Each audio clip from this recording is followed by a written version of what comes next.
What we're going to talk about today is why to create content in-house, what an ideal content team looks like, excuse me, how to find your team, train your team, pay your team, and then finally manage your team. And by the way, this webinar is going to dovetail pretty nicely with the ClearScope webinar that John Doherty gave called Should You Hire In-House or Outsource Your SEO and Content Work? So be sure to check that one out as well after today. Not now, don't leave, just watch this one first and then go check out John's webinar, okay? Now, the first question, let's get this out of the way. Can't I just use ChatGPT?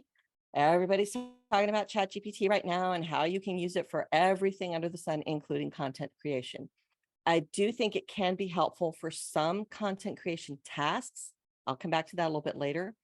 But for now, we're going to keep this webinar human-centric. So yes, you could use ChatGPT to generate content, and you'll notice I said generate and not create. But even if you do that, you'll still need people to write prompts, and you'll still need people to edit, fact check, make the content sound more human, and ensure that it's in your brand voice.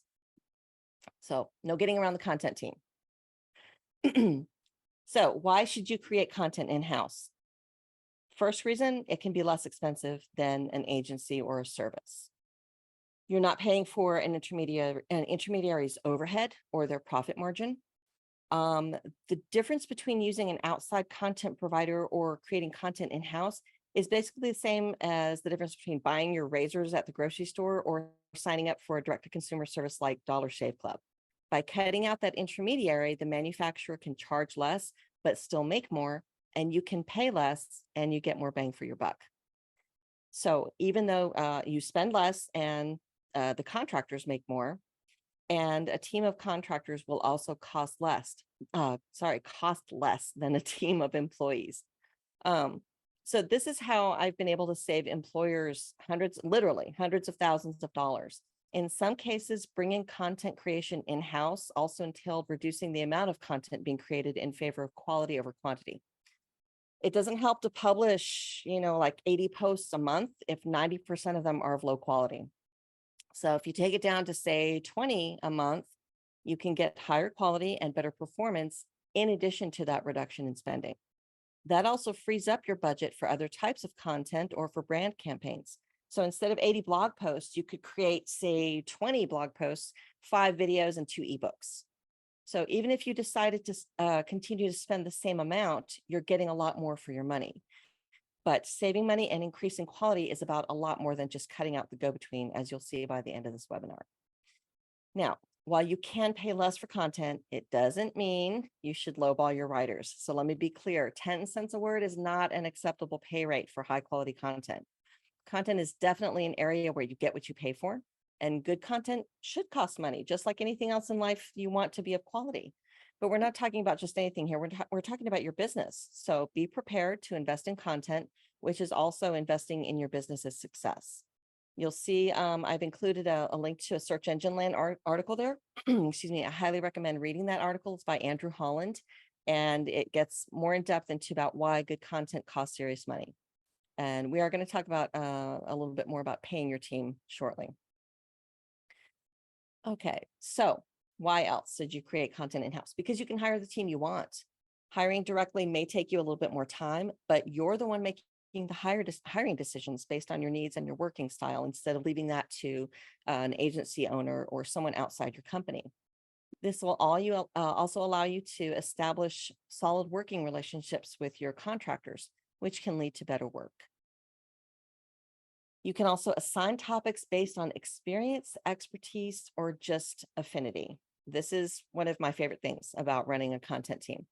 So what you can do is survey your writers to find out 4 things. What topics do they have experience writing about? What are they knowledgeable about? What are they passionate about? And then what topics do they absolutely not want to write about? So if they have experience already writing about a topic, well, they have experience. So that's going to be helpful to you if you need content about that topic. If they're knowledgeable about it, it's a hobby of theirs or something like that, you get the benefit of that knowledge and they enjoy writing about it. So that's a win-win. If they're passionate about something, the content they write will be exponentially better because that passion will come through in their writing. By the same token, forcing someone to write about something that goes against their principles or is just a topic they're uncomfortable with is just asking for low quality content. It's not that the writer would purposely sabotage the piece. It's just that they're human, and what they wrote, excuse me, it wouldn't sound as good or be of the best quality. Not to mention the writer's just going to be unhappy, and happy people write better content, and keeping your team happy reduces turnover. So this is for your benefit just as much as theirs. So when I do this, I survey a team. I keep all this information in a spreadsheet.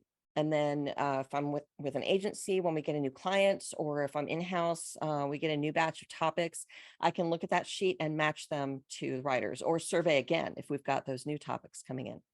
I make sure that writers know they're not always guaranteed to get a favorite topic, but they know I try to do that for them. One example I want to share with you is that I ran a content team for a marketing agency, and we took on HBO as a client. And this was a while ago, they needed content for Game of Thrones promotions. I knew one of the writers on the team was a huge GOT fan, so I assigned the project to her. And part of her homework was to go home and watch Game of Thrones to get the content right. She called me, not emailed. She didn't Slack me. She called me to thank me and tell me how excited she was and how happy she was to work in a place that was considerate of her that way. And I will never forget that. Plus, the content she wrote was, it was pretty kick-ass. So, and HBO was really happy with it. So it turned out really well for everybody. The other reason is you have direct contact with the writers. You can give direct feedback, which means it's also consistent across the whole team, and that keeps your content consistent as well.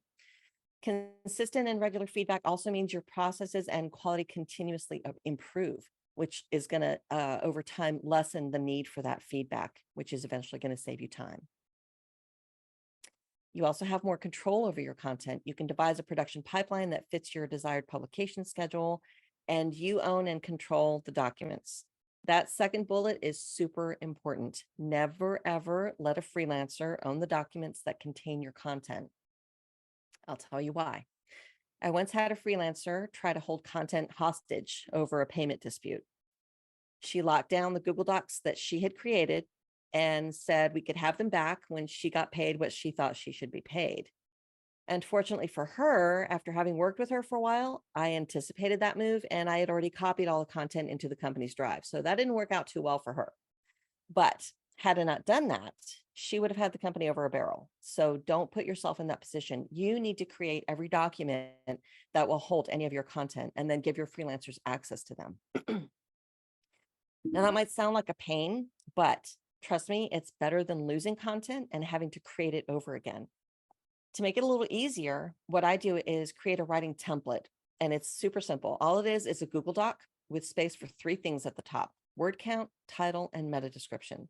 And then I run a script to make copies of that template and put them all in one folder. Then whenever a writer receives an assignment, one of those copies can be moved into the writer's folder, and then they can change the document name to the title of whatever they're writing. I'm going to show you how that works really quick too.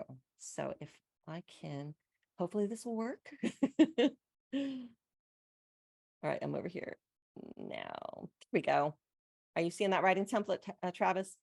Yes, looks good. Okay, awesome. Okay, so this is that simple writing template that I talked about. And this is the script I'm going to use. You'll see this instruction here is because you will be getting copies of these templates that I'm sharing with you today for your own use. If you find them helpful and you want to give them a try, you'll be able to do that. So the script, these are all instructions up here. This is the script down here. Super simple. I'm not going to read all the instructions. You can read that later, but I already have this loaded here. So we're going to go to app script.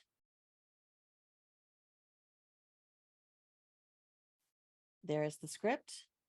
I'm going to click run. You'll see that the execution has started. And I'm realizing that I closed my drive. You're going to see my Google Drive here because I closed my folder before we started.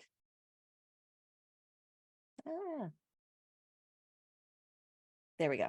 And the copies of that writing template are popping up. I wanted to have this open so you could see them popping up in there, and I messed that up. So, but anyway, you can see There we go. One of them just popped in. So if you do a bunch of them, I'll usually do 100 at a time. It can take a little bit of time for that to fill, but you can just go do something else while that's happening. And then you have a bunch of copies and you don't have to make one every single time you assign something to a writer. Okay. Now, let me get back to this. There we go. All right. So why else? There are a lot of reasons why you should create content in-house. We're not done with them yet. Production can also move more quickly and be more agile. So this means revisions can be made more quickly. You're not sending something to the editor or the agency. They're sending it to the writer sends it back to them, so back to you. No, you just send it directly to the writer and you get it right back much faster. Also, short notice content can be created when needed. If the business comes up with a new campaign, social campaign, and oh my gosh, we need a blog post right now, or okay, well, we've got the writers right here on staff. We don't have to send something away, wait for an email, none of that. You've got everything you need right there. All right, moving into what an ideal content team looks like. Editor or content strategist, content manager, whatever the title is that you're going to give the person in that position. It's up to you. An assistant editor, obviously the writers, a production assistant, a graphic designer, and a photographer. Again, that's ideal. For the purposes of this webinar, we're going to focus on the two most essential components for creating text content, which is the editor and the writers. So how to find your team, starting with the editor, because that should be your first hire. This is your first hire because once you have a good editor on board, they can help you with or even manage hiring the rest of the team for you.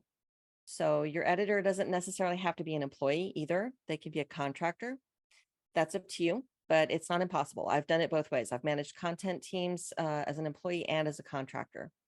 And in fact, I've gone into a couple of companies as a contractor, built the content team for them, created their processes, got them into a project management system, got everything on track, trained an editor to step in, and then I left. Just maybe like a 3 or 4 month engagement. And that's actually pretty fun.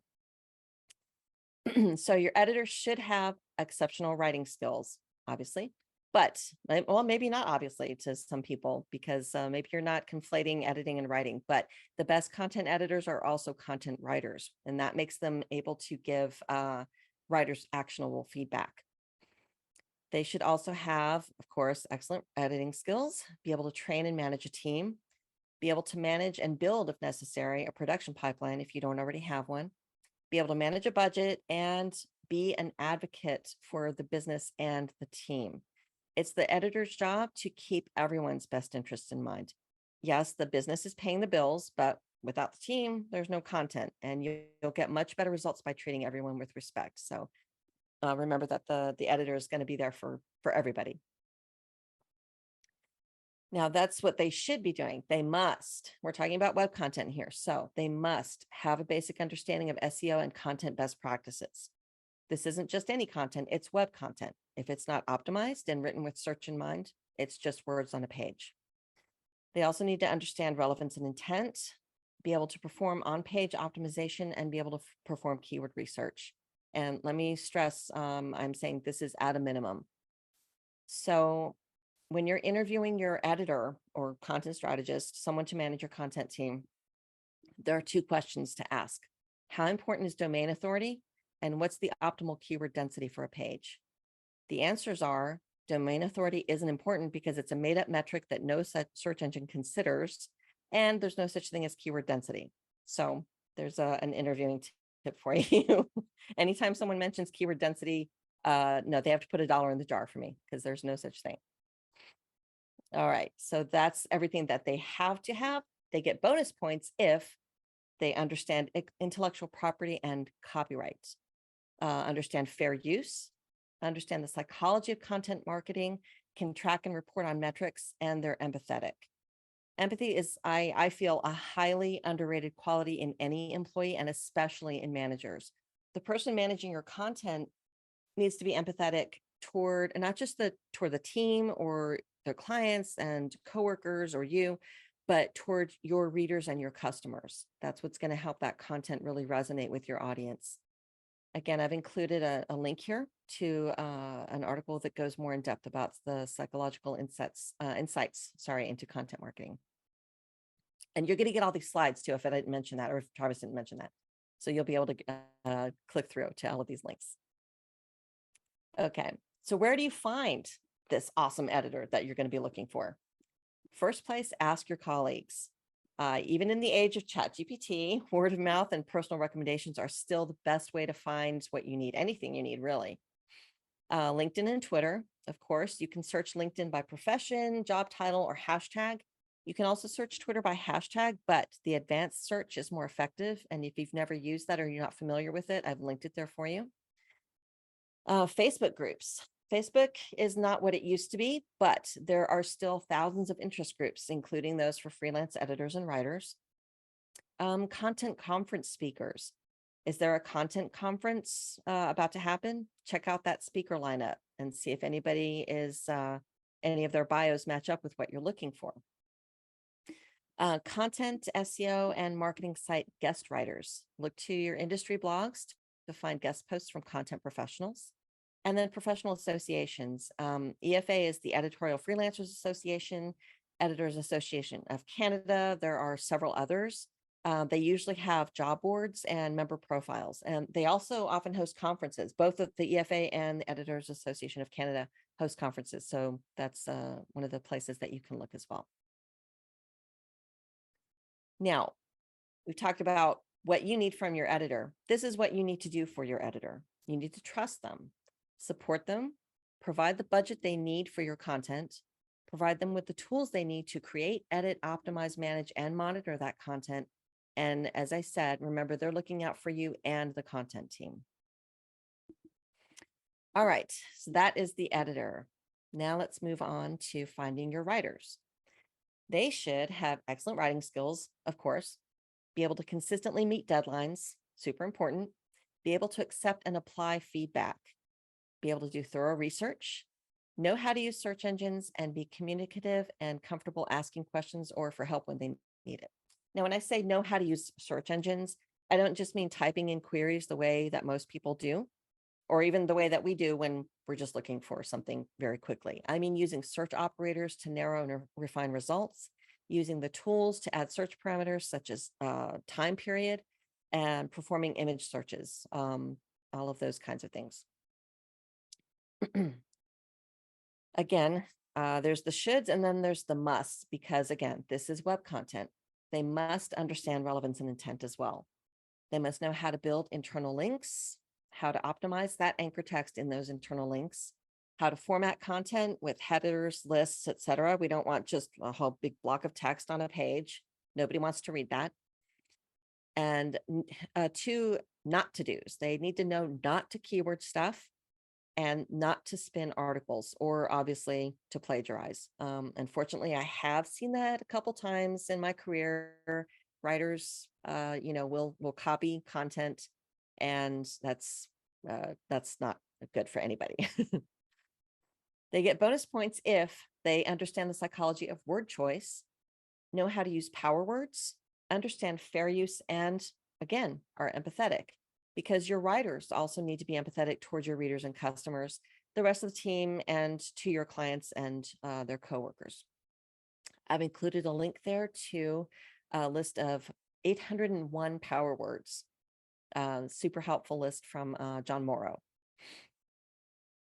So where are you going to find these fantastic writers? Again, first place is to ask your colleagues for referrals. It's all the same places that you're going to look for your editor, but the addition is from your editor. They may have built a network of writers, editors, and other freelancers in their time in the industry. In my network, I have a handful of writers I've known and worked off and on with since 2008 when I first started. A few others I've worked with off and on since about 2012, 2013, around there. And then a few more I've just worked with in the past 5 years or so. So I keep in touch with them. And when I have the opportunity to build a new team, or a colleague reaches out to me for referrals, or I just happen to run across, what looks like a really good gig online, those trusted freelancers are the first ones I reach out to, because I know their work and I can wholeheartedly vouch for them. And what do you need to do for your writers? Again, trust them, support them, pay them well. We're getting back to that no 10 cents a word, please. That is just way, way too low. Provide them with the tools they need to create content, make them feel like part of the team, and respect their time. One of the things I do right now, I'm communicating with my team via Slack. So, in addition to the team channel where we talk about business and I give them training and updates, we have a water cooler channel. And that's just to share memes or pet photos or what I did this weekend or anything that they want to share. And it's to, we're all remote. We don't have the break room to go to and run into each other, during lunch or, pass each other in the hallway and chit chat. So this is where we can go and get that team interaction and feel like we are a team and not just individuals all sitting behind our computers alone in our houses. Um, excuse me. So in addition to that, when I say respect their time, what I'm talking about is if you're going to have meetings or training, whether it's live or you record videos for them, pay them for their time. Remember that if a freelancer isn't working, they're not getting paid.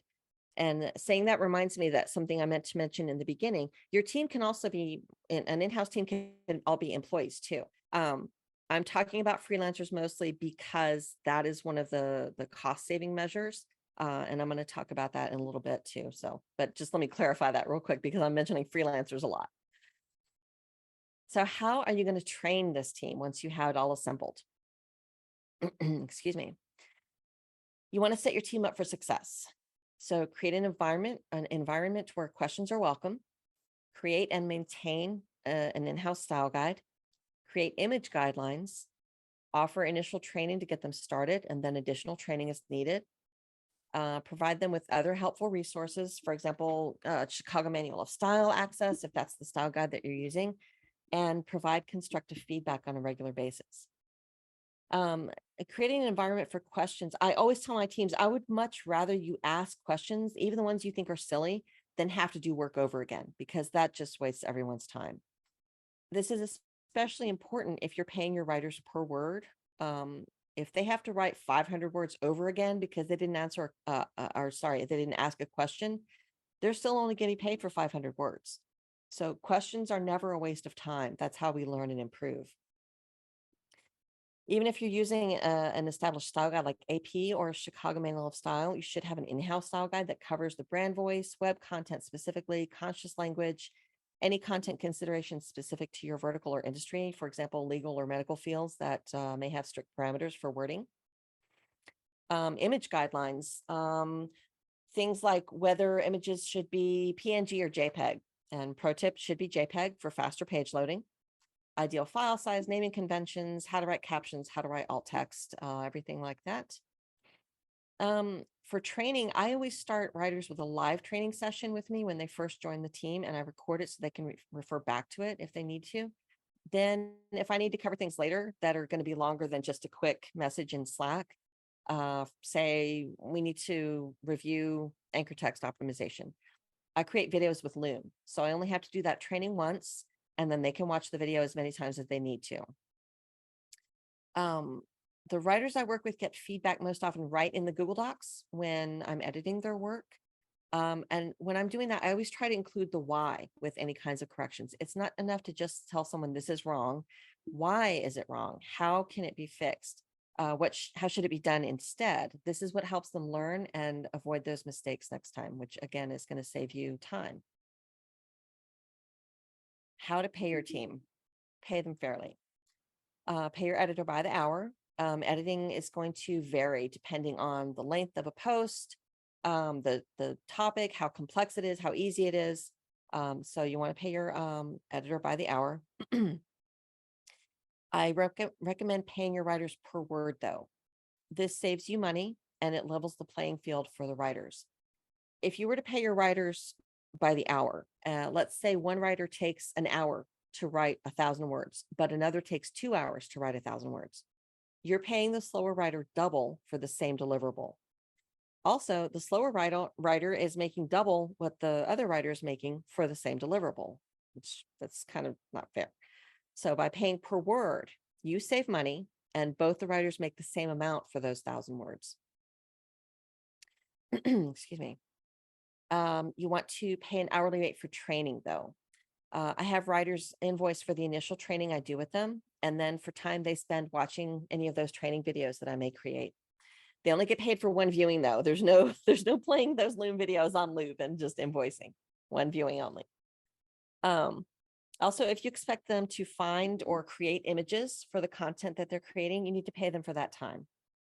What I've done before is I create 3 pay rates for writers. There's the per word amount, there's an hourly amount, and then there's a per image amount. And it's not to pay for images themselves, because I usually will have a stock account that they have access to if we're using stock photos, but that's just for the time that it's going to take them to sift through those stock photos and find what they need, or take screenshots, and that may require a little bit of editing.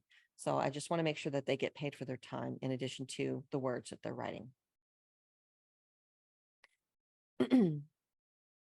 Okay, high quality content costs money. Remember that you're not paying for words, you're paying for results and value. You're not really buying content. This is an investment in your business. What is this content going to do for you? It's going to reach out to your audience. It's going to give you brand awareness. It's going to get shared on social. It's something that you can repurpose into other types of content. So also you want to temper your expectations. Paying them now for a good piece of content is what's going to allow you to do all of those things and get results for months or even years to come. I'm sure you have seen this somewhere before, maybe many times. Good, fast, cheap. You can only pick 2. This is the one that I like. You can have high quality, it can be reasonably priced, and it can be crafted with care. All of those 3 things, they're not mutually exclusive. You can have all of that. You do want to stay under budgets. The way that I do this is create target word count ranges, estimate costs with the upper end of the range. Remember to account for images in any hourly invoicing. And if you've stayed under your budget, pay an end of year bonus if you can. That's kind of something nice that you can do for your team if you want to, and if you're able. In order to do those things, you can use a budgeting template, which I have right here. I'm going to walk through this super quickly because I see we are getting close to time. I didn't think that was going to happen, Travis. So this is what I use to plan content every month. So I will have a topic, and I'm going to estimate that this topic is going to be, it's going to take 1,200 to 1,500 words to cover. So I'm going to put a 1 here. Now watch the right side over here when I hit enter. Okay, so now it's put 1 post here in the 1,200 to 1,500 word range. It has created a cost for that, and that is the 1 post by the word per word rate at the upper end of the word range, 1,500, to make sure that there's cushion. It also removed 1 post from the remaining target. Now I know I have 19 posts to go. And excuse me, it also added the amount down here in the projected. This is just an example. You know, if you have $10,000 a month, now you know, okay, I've got $995.50 left, and you just keep going. And then I will mix and match. If I get to the end and, oh, I've gone over by, you know, $1,000. Okay, I need to rearrange, or maybe this post can be a little bit shorter. Maybe I need another topic that's not quite as long. This is what's going to help you plan that content and stay under your budget. And you will be getting a copy of this budget template as well. Okay. So how to manage your team. Treat your contractors as well as you treat your employees. There's no reason not to. Foster a supportive team environment, communicate, and maybe over communicate. Everybody's remote now. Excuse me. We're relying on things like Slack and email to communicate. So make sure that you're getting your points across very clearly, and instructions especially. Be available, be flexible, be respectful. I normally don't talk this much in a day. I'm sorry. Be respectful. And again, be empathetic. And yep, there's empathy again. I talk about that a lot when I'm talking about content. Remember that these are people. They're not faceless freelancers. Same for your audience. They're not just clicks on a computer. They're not click-throughs. They're people. They have lives and families. Your freelancers are going to get sick sometimes. They're going to go on vacation. At least they should. So you need to have contingencies in place for those events. If a writer's going on vacation, see if one or a couple of the other writers on the team can pick up the slack. For one thing, they're going to probably welcome the extra income. But if you fostered a team environment, they're also going to want to support that team member, and they know they're going to get that support in return when they need it. How to manage your editor. They're your partner in this. So keep your editor informed so they can keep the team informed, help them tackle any personnel issues when necessary, and then empower them to make decisions. Things can move much more quickly if they don't have to wait for permission for every decision that they need to make. Help the writers feel comfortable, provide clear and thorough writer briefs. And this is the template I use. You're also going to get a copy of this. It's very simple. I use Google Docs and Google Sheets for a lot of things. It's simple but effective. You can get really fancy with briefs and production pipeline in Airtable, which is what I'm using at Skillshare right now. My assistant editor built it. She's amazing, and it is phenomenal. This is what we started with, and it's still a very effective tool. Oh, back to this. Okay. Okay, so clear and thorough writer briefs, give them as much notice as possible for changes, plan for the long term with them. Lower turnover means the team is more productive and more stable, and that makes for better content and lower stress for everybody, including you. And also let them flex their creative muscles. You will be surprised by what writers and editors can come up with on their own if you just leave them to their own devices. Okay, this is my recommended content team management tech stack. Super quickly, as I said, Google Docs, got that writing template and the copy doc script. Google Sheets, there's a writer brief template and the monthly content budget you're going to get. Yes, ChatGPT. Okay, fine. Use ChatGPT. But what I recommend you use it for is ideation, outlines, and briefs. And if you're going to do that, I highly recommend, I just did this and I'm so glad I did. I upgraded to ChatGPT Plus in order to access GPT-4 because it is more sophisticated and more effective. But remember, you need somebody to write those prompts and you need somebody to edit that output because it's not perfect. For project management, any tool like Asana, Trello or Airtable, communication, Slack, MS Teams, meetings, obviously Zoom, Slack huddles are also really good for that. You can use camera and you can share your screen in Slack as well. Training videos, as I said, I use Loom, super easy. The reason I like it is because I am not a video editor by any means, and video editing tool is very easy to use. I love it. Simple graphics, Canva, if you don't have that graphic designer on your staff. Photo editing, if you do have a photographer, Photoshop. There are simpler photo editing programs out there as well. For editing assistance and plagiarism checking, I recommend Grammarly. And notice I said editing assistance. Don't leave everything to Grammarly. It does not get everything right. Content optimization and monitoring is obviously going to be analytics, Google Analytics, Google Search Console, and then guess what? A tool like ClearScope, because it is amazing for that. And I'm not just saying that, it really is. And these are the resources that you're going to be getting at the end of this webinar. And thank you so much for your time. I appreciate it. Awesome. Yeah, great job, Michelle. I know everybody's looking forward to getting those templates as well. I hope so. But to kind of kick it off, you kind of mentioned some opportunities for AI content generating tools. Do you use like any AI content checkers with any of your writers? If you consider Grammarly to be a content checker, then yes. A lot of programming, every AI is on everybody's mind and on everybody's lips now because of ChatGPT. AI has been around for a long time. It's inherent to a lot of software and a lot of data management software. There we go. And programs. So yes, we will use things like, obviously there's very simple checking in Google Docs for grammar and spelling. We do use Grammarly for a little bit of help with the more complex grammar. But ultimately, I have to admit, I'm old school. I would much rather just read and edit and look over a document myself, because I trust myself more right now than AI. I don't think it's quite there yet. It's AI right now to me is like machine translation. It can translate something, but it's not going to sound perfect. It's not going to get the colloquialisms and idioms and sense of humor and things like that. So right now I'm relying more on my eyes and my brain. But as I said, I will use it for things like outlines and content ideation. Sure. Awesome. And then Susan had a question. Should articles have the freelancers buy it or byline, or is it essentially ghostwriting? That is a really good question. It depends.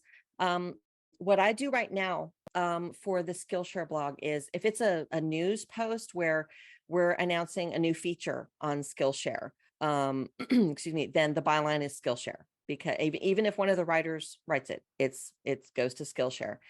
Um, for the guides that we write, like how to watercolor paint a landscape, yes, the writers do get credit for that. They do get bylines. It's content they can add to their portfolios. I'm a big proponent of that, of giving writers credit for their work. And they work hard. They work hard on that content. And some of the writers, as I was saying, surveying your writers for the things that they like to do or the knowledge that they have.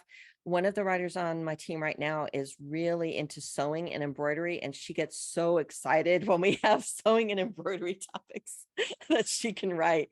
So I have to give her credit for that because she's bringing her own knowledge, she's bringing her own passion into that content, and it shows. So yeah, it's just going to depend on what type of content it is. But if you can, yeah, like I said, I fully believe in giving writers credit for their work. Awesome. And then next question would be if you have a writer on staff who meets deadlines, etc., but frequently requires massive edits to bring their content up to snuff, like multiple revisions or several calls, how would you advise on handling that? Okay. This is the part I don't like about managing content teams. That writer would not last long with me. Um, I give very detailed feedback. Like I said, I don't just tell the writer, hey, this is wrong, redo it. I explain, this is wrong. Here's why. Here's the rule for it. And if it's a grammar rule, um, this is how you fix it. The style guide that we use is 21 pages long. I mean, it's a reference manual. It's a how-to manual. If after, weeks, if I let it go for months, if they still can't get it, they're not gonna be there for much longer. I'm trying not to say I'm gonna fire them, but that is what's gonna happen. Um, it's not everybody's a fit. Writing isn't for everybody. Some people I have run into writers before where they don't like getting feedback. They think their writing is fine, and they will not incorporate suggestions. It's you run into all kinds of people in our professional lives, and no, I can't, I don't have the time for that. I do everything I can to support my writers, give them the information they need, the training they need, answer their questions, give them this detailed feedback. If they still, after all of that, are costing me that much time, no, it's something has to change. Yeah, yeah, I agree with that. And then Colby and Susan asked very similar questions. Colby asked, what is a typical starting salary for a content person? And then Susan was asking, is there an average price per word as like a starting rate? Mm. Um, the last few teams that I managed, including the one I'm managing right now, I started them at 25 cents a word. And then after about 6 months, provided that they have been performing well and their writing is good and they're taking that feedback, they're good to work with, everything, I'll bump it up. Right now they're at 30 cents a word. Probably in another 6 months or at the beginning of next year, if I'm able budget wise, I'll bump it up again. That is from what I see when I look around in this industry and in this space, that is about average starting. I will hammer home the 10-cent word, 10 cents a word thing. Please don't do that. That's awful. So yeah, 25 25 to 30 cents a word, I think is a good starting place. If you have really, really good writer, I start all my writers at the same rate, as long as they're all performing at the same level as well, then they all get raises at the same time. Um, if for some reason, there is one writer who they're a little bit weaker, they're not, not performing, they're not performing, they are going to stay on the team, but maybe their writing just isn't as, doesn't have that oomph as much as some of the other writers. They might stay at that rate for a little bit longer while they build up their skills, whereas the writer who is really knocking it out of the park gets a little bit of a bump. So it's just like having a team of employees too. Usually not everybody makes the same amount. It depends on experience, it depends on workload and things like that. So and as for starting salary, that's a really good question. Most of the teams I have worked with the majority of them have been freelancers. The one time I did have employees, I want to say they're starting, but this was like 12 years ago though. So the starting salary was like maybe 50,000 a year. But that was a while ago, and it was a marketing agency. So, an in-house writer for a marketing agency is going to be different from an in-house writer at a hospital, or, so there's going to be a wide range there. The EFA that I mentioned, they have a rates page on their website. In fact, I'll add that to that resources page before this gets sent out, and you can check that out. And they're pretty good about keeping that updated. So that is a guideline though. That's not, the Bible for paying writers and editors. It's a starting point. That's something I would ask colleagues about as well. People who have writers on staff. What are you paying them? How are you working that out to get a feel for what the average is, and then make sure that you're at least at average, if not above it.